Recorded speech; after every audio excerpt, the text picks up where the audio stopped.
সেদিনে থাপ্পড়ের জন্য খুবই লজ্জিত। আমি এক্সট্রিমলি সরি।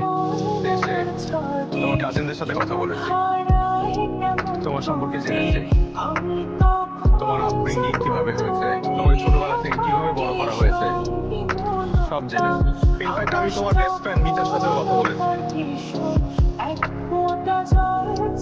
এবার আসো আমার বিষয়ে। আমি কেন এতদিন তোমার সাথে ধর নোংরা নোংরা সিচুয়েশন ক্রিয়েট করেছি? আমি এ ধরনের সিচুয়েশন ক্রিয়েট করেছি দেখার জন্য যে তুমি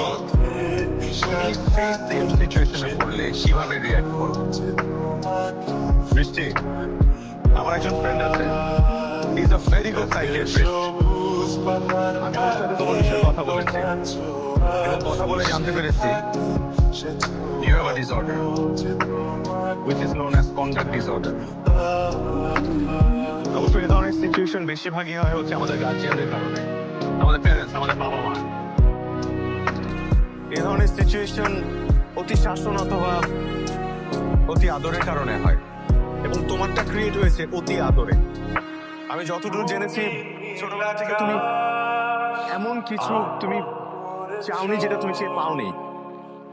ইনফ্যাক্ট এমনও সিচুয়েশন হয়েছে যে তোমার একটা জিনিস পছন্দ হয়েছে, তুমি চোখ দিয়ে বলেছো, তুমি মুখ দিয়ে একটা বার উচ্চারণও করোনি, কিন্তু তারা তোমার দিকে তাকিয়ে বুঝতে পেরেছে তোমারটা লাগবে এবং তোমার সামনে এনে এটা হাজির করেছে।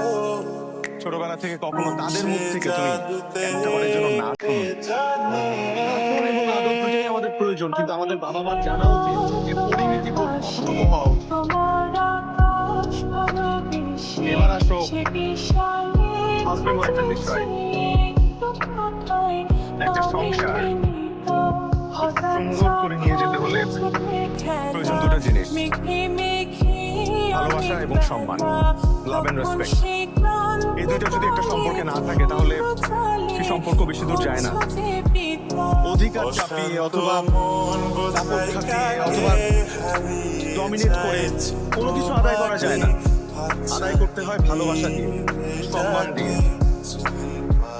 এবং সব কিছু করার পর আমি একটা জিনিস খুব ভালো করে বুঝতে পেরেছি যে তুমি দিন শেষে খুব ভালো এবং লক্ষ্যের সাথে।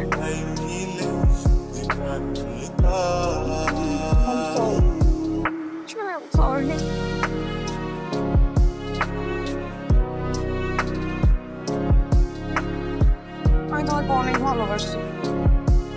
আমিও তো তোমাকে ভালোবাসি আমার বিল্লু রানী। রানী কি? শুধুমাত্র বিল্লু, তোমার বিল্লু। আমার বিল্লু।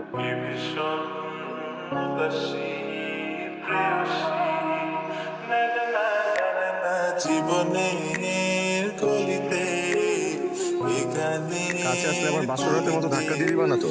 চাইছি বলতে ভালোবাসি।